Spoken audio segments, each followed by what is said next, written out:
जिल्हा परिषद अध्यक्ष व उपाध्यक्ष निवडणुकीत महाविकास आघाडीने बाजी मारत अध्यक्षपदी राष्ट्रवादी काँग्रेस शरदचंद्र पवार गट कासेगाव गटातील संगीता संभाजी पाटील यांची निवड झाली, तर उपाध्यक्षपदी काँग्रेसच्या कुंडल गटातील ऋषिकेश महेंद्र लाड विजयी झाले. सांगली जिल्हा परिषदेत झालेल्या अध्यक्ष व उपाध्यक्ष निवडणुकीत महाविकास आघाडीने निर्णायक विजय मिळवत सत्तेवर आपला झेंडा फडकवला आहे. राष्ट्रवादी काँग्रेस शरद पवार गट यांच्या संगीता पाटलांची अध्यक्षपदी तर काँग्रेसचे ऋषिकेश लाडांची उपाध्यक्षपदी निवड झाली. पालकमंत्री चंद्रकांतदादा पाटील व राष्ट्रवादी काँग्रेसचे नेते माजी मंत्री आमदार जयंत पाटील यांनी ही निवडणूक प्रतिष्ठेची केली होती. या निकालामुळे भाजपचे मनसुबे उधळले गेले आहेत. भाजपा व महाविकास आघाडीच्या कार्यकर्त्यांनी परस्पर विरोधी घोषणा दिल्यामुळे वातावरण तणावपूर्ण बनले होते. दरम्यान प्रचंड पोलीस बंदोबस्त तैनात करण्यात आला होता. दरम्यान भाजपापासून फारकत घेतलेल्या माजी खासदार संजय काका पाटील यांच्या उमेदवारांनी भाजपाच्या बाजूने मतदान केले. त्यामुळे त्यांनी संजय काका यांनी भाजपाबरोबर जवळीक केल्याची चर्चा रंगली आहे. सांगली जिल्हा परिषदेत एकूण 61 सदस्य आहे. विजयी उमेदवारांना 34 मते मिळाली आहेत. भाजप आणि महाविकास आघाडी यांच्या सत्ता स्थापनेसाठी अत्यंत चुरस निर्माण झाली होती.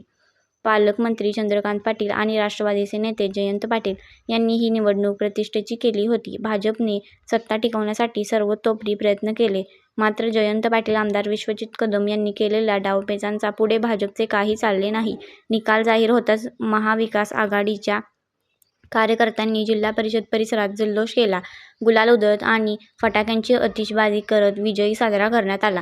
महाविकास आघाडीने जिल्हा परिषदेत सत्ता हस्तगत केल्यामुळे सांगलीच्या ग्रामीण राजकारणात महाविकास आघाडीचे पकड अधिक मजबूत झाली होती. आगामी निवडणुकांवरही या निकालाचे परिणाम दिसून येणार असून भारतीय जनता पार्टीसाठी ही धोक्याची घंटा समजली जात आहे.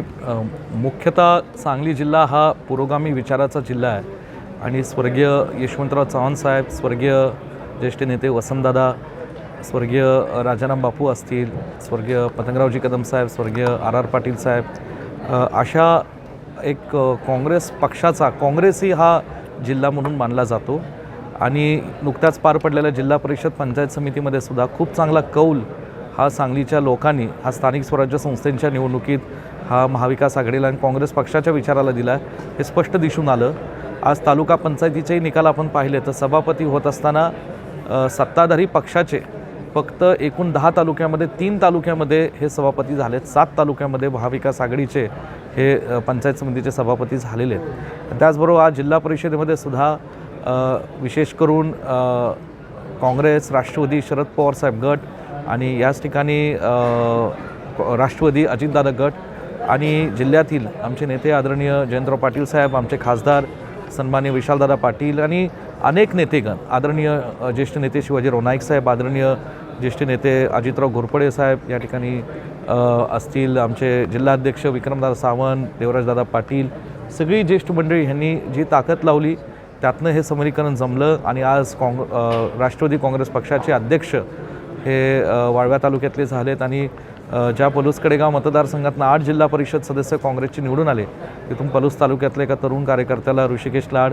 ह्यांना उपाध्यक्ष करण्यात आलं. त्याबद्दल मी जिल्ह्यातल्या सर्व महाविकास आघाडीच्या सदस्यांचाही आभारी आणि लोकांच्या आभारी. एक भावनिक प्रश्न काही असतं तर काय वाटतं? नाही, खरं सांगायचं म्हणलं तर काँग्रेस पक्ष म्हणून या जिल्ह्यामध्ये विशालजी पाटील आणि आम्ही आमच्या काँग्रेसच्या उमेदवारांना उभं केलं, ताकदीने आम्ही लढलो.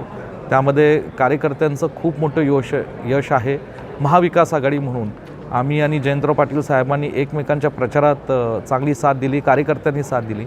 आणि या निवडणुकीमध्ये थोडंसं भावनिक विषय होता आणि ऋषिकेश लाड माझे भाचे जरी असले तरी ॲक्टिव्ह आहेत, तरुण आहेत, लोकांच्या संपर्कात असतात आणि त्यांना जिल्ह्यातल्या सगळ्या काँग्रेसच्या नेत्यांनी आणि महाविकास आघाडीच्या नेत्यांनी, कार्यकर्त्यांनी ही उपाध्यक्षपदाची संधी दिली, जिल्ह्याची सेवा करण्याची संधी दिली. मला खात्री आहे जिल्ह्यातले लोकांचे प्रश्न सोडवण्याचं काम आम्ही जिल्हा परिषदेच्या माध्यमातून चांगल्या पद्धतीने करू आणि खात्री आम्हाला की प्रत्येक तालुक्यातल्या लोकांना विश्वासात घेऊन तिथले प्रश्न सोडवू. आनंद झाला असता निश्चित स्वरूपात आज भारतीताई असती तर हे आनंद मोठा असता.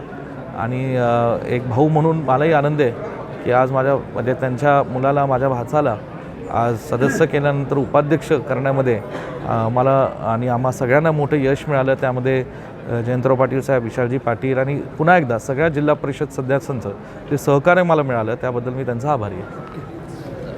माझे खासदार हे या ठिकाणी ह्या प्रक्रियेत हस्तक्षेप करण्यासाठी गॅलरीमध्ये येऊन बसून दबाव टाकून सुद्धा लोक आमच्यावर राहिलेले. आज 34चा आकडा घेऊन अध्यक्ष उपाध्यक्ष निवडून आलेले.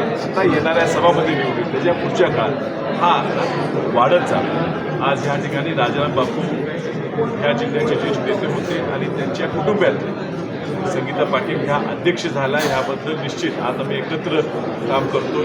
ज्या राजाराम बापूंच्या बद्दल काही अपशब्द वापरले गेले जनतेने हे उत्तर दिलेलं आहे आणि त्यातून त्यांच्याच घरातल्या आज कन्या आज या ठिकाणी अध्यक्ष झालेले आहेत आणि स्वर्गीय डॉक्टर पद्मनाभ कदम साहेब त्यांच्या खूप मोठं योगदान ह्या सांगली जिल्ह्याच्या ह्या राज्याच्या विकासासाठी. त्यांचा नातू आज ह्या ठिकाणी उपाध्यक्ष झालेला आहे. हा वसंतदादा कुटुंबियांना आणि सर्व सांगलीकरांना खूप मोठा अभिमानाने आनंद आहे आणि त्यामुळे आता ह्यांच्याकडनं अपेक्षा वाटते निश्चितच जे लागेल ते सहकार्य करून येणाऱ्या दिवसात या सगळ्यांच्या माध्यमातून या निवडणुका लोकांच्या माध्यमातून सांगली पुन्हा एकदा अति चांगली करायचा आमचा प्रामाणिक प्रयत्न. बरं, एक उल्लेख अभिजित पाटील जिल्हा परिषदचे सदस्य